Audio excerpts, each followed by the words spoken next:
Welcome along to Eye on Africa, our daily look across the continent. I'm James Mulholland. These are our main stories.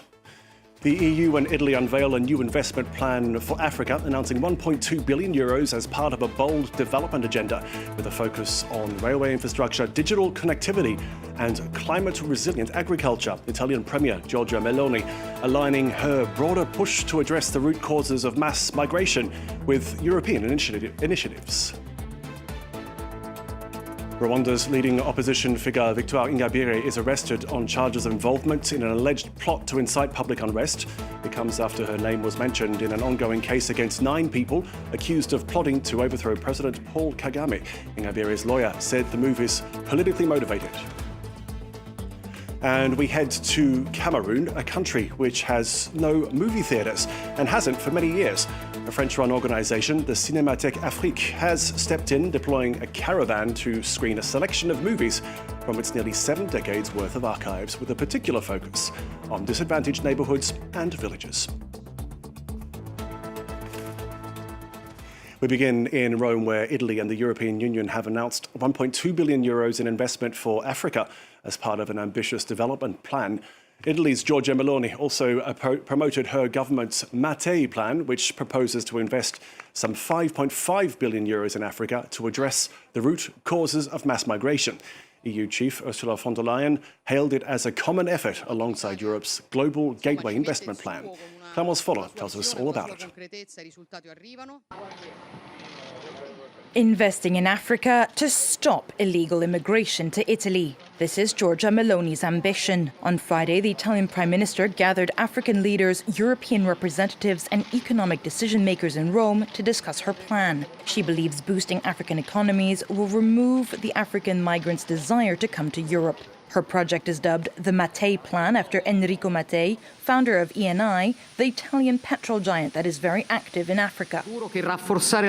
Strengthening Africa means strengthening Europe as well, building together the conditions for common stability. These are not initiatives dropped from above. These are concrete projects that were born out of dialogue, that were born out of a desire to create lasting development together with our African partners. According to the Italian press, Rome will mobilize €5.5 billion to invest in various economic sectors on the continent. The Mattei Plan covers 14 countries and investments will target raw materials and energy as well as education. The Italian plan is part of the European Union's Global Gateway strategy. The alignment of the Mattei Plan and the Global Gateway with the African Union Agenda 20, the promotion of trade corridors such as the Lopito Corridor will enable our member countries to boost intra-African trade. However, some experts say that Italy has promised too much by implying that these investments could reduce the number of migrants by creating jobs and growth. There are also concerns from NGOs such as Recommon that the Mattei Plan will serve the interests of Italian fossil fuel giants rather than the producers.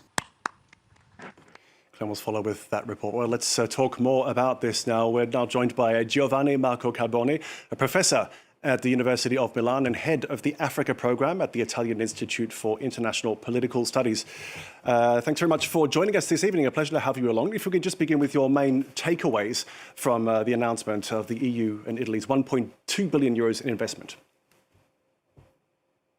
Well, it's in line with Giorgia Meloni's objective of having the EU on board in terms of her own proposal for the Mattei Plan, which was launched some 18 months ago.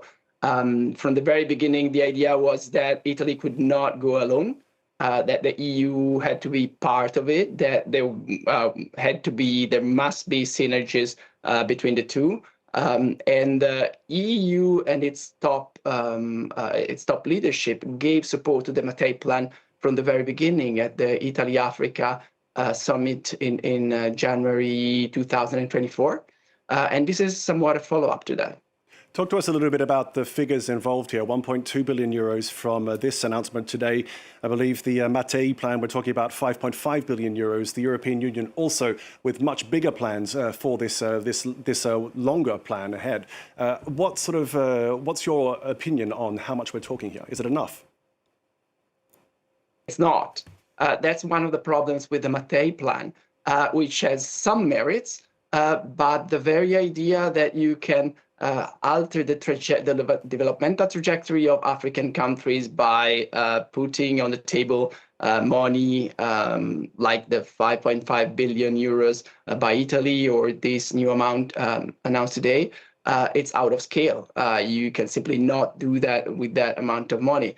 Of course, there's also the global gateway part of the European Union commitment to Africa, which is much more substantial. But there are also doubts as to the extent to which the 150 billion euros that has been promised 2-3 years ago by the European Union is actually being mobilized. And with that in mind, the African Union has warned that the continent cannot rely solely on promises, which are often broken. And critics also questioning Italy's priorities here as well, saying it's framed its plan as a partnership, but some say it clearly favours Italy's interest, notably on migration and securing energy supplies. It does. I mean, energy supplies and managing migration are the two main goals for Italy. And I think our Prime Minister has been pretty open about it. From the very beginning, the language she used was the need to guarantee the right not to be forced to migrate to African youth. So that was from the very beginning. It was not hidden. And energy also has been dealt with pretty openly. And the very idea behind Meloni's strategy approach is to be as frank and as open as possible in dealing with African countries. Of course, this is the rhetoric, the communication, the approach that is used. Will need more time to see how things develop, because 18 months since the beginning, the launch of the plan, is really a short time period. We're running a little short of time, but I would like to get your view on one other quick question. Meloni speaking about moving on from paternalism. This is a reference we pretty clearly assume to France and its post-colonial politics. We've recently seen many countries turn their back on France. Are they perhaps more open to Italy's overtures?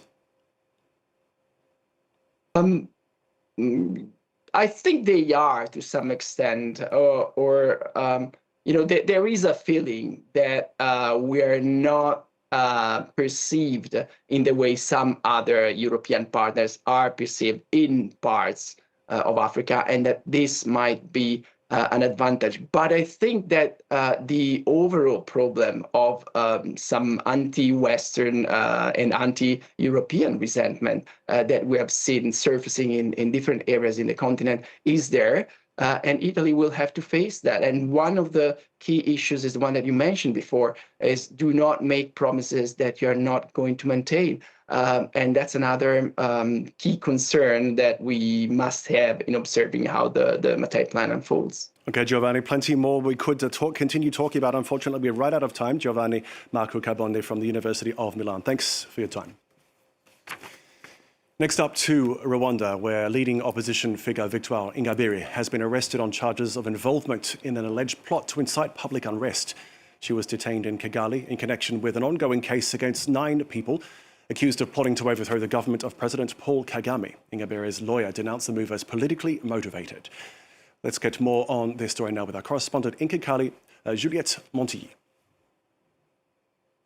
Victoire Ingabire is currently being held and questioned at the Rwanda Investigation Bureau here in Kigali. The political opponent is accused of criminal association and public incitement against the government in connection with an ongoing trial involving several other opposition activists. Ingabire denies all allegations. One of her lawyers, Mr. Edwards, told France 24 she could be brought before a judge at any moment. He also questioned the timing of her arrests, calling it anything but coincidental. Ingabire previously spent 8 years in prison after being convicted in 2010 on charges of attempting to form an armed group and minimizing the genocide against the Tutsis. She was sentenced to 15 years, but released in 2018 under a presidential pardon, granted with strict conditions, including a ban on leaving the country. This latest latest arrest comes just as those restrictions were about to be lifted. Her legal team says the move is politically motivated, aimed at maintaining pressure on one of Rwanda's most prominent opposition voices. We reached out to the Rwandan judiciary for comment, but so far there has been no official response. Finally, to Cameroon, where movie theatres don't exist anymore. They haven't for several years. To bridge the gap, the Cinémathèque Afrique has stepped in. The French-run organisation has developed a caravan to screen a selection from its catalogue of around 1,500 African works from the past 7 decades. The project relies on mobile digital cinema, bringing films to the public, particularly in disadvantaged neighbourhoods and villages. Indira Ayuk and Jires Ngana have this report. While in Cameroon, the mobile digital cinema caravan made a stop in the small town of Dibombari to project a world of classic African cinema. Dozens of cinephiles were glued to a giant outdoor screen watching this film about polygamy. 13-year-old Anne-Charlotte is a big fan of Ivorian director Henri Dupac's movie Bal Poussière. Anne-Charlotte says it's more than entertainment because it expands her worldview. There's a young girl whose parents are poor, but she doesn't want to get married at her age. Deep down, that tells me she has faith in herself. She has faith in her education. She doesn't need to get married. She wants to continue with her studies. Created in 2012, the Cinéma Numérique Ambulant, also known as Cannes, started putting on these screenings after the closure of several movie theatres across the French-speaking Africa. Its leader, Stephanie Ndongmo, wants to raise the profile of African cinema with audiences in every part of the continent. The Cannes has organized an average of 100 screenings per year in Cameroon. This is an alternative which is unfortunately not sufficient. The work we do is important at its core, but it is work that is unfortunately incomplete if there are no film festivals, if there are no places dedicated to film exhibition. Cannes gets support from the Cinémathèque Afrique. The fund is run by the French Institute and has helped put about 1,800 movies from 45 African countries. Today, we have a new ambition at the Africa Cinémathèque, which is really not only to preserve these films, but to distribute them and make them accessible to a wider and more diverse audience. Cannes was in Cameroon for 3 days, transporting audiences with the magic of the big screen in the cities of Douala, Dibombari, and the seaside resorts town of Kribi. That's it for this edition of Eye on Africa. Thanks for staying with us. Don't go anywhere. Up next, the news.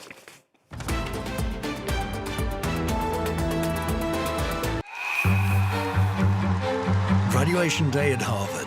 Joy is mixed, with tension, with anxiety felt. For international students, the American dream is turning into a nightmare. Other options are more favorable in this regard, like going to the UK, for instance, where being an international student isn't as uncertain. With visa suspensions and budget cuts, Harvard's prestigious scientists are being forced to halt their activities and lose 30 years of research. You are receiving this email because one or more of your projects have been terminated per notice from the federal funding agency. But Harvard has decided to fight back against the Trump administration. This is a fight for democracy and for the rule of law. The Battle of Harvard on France 24.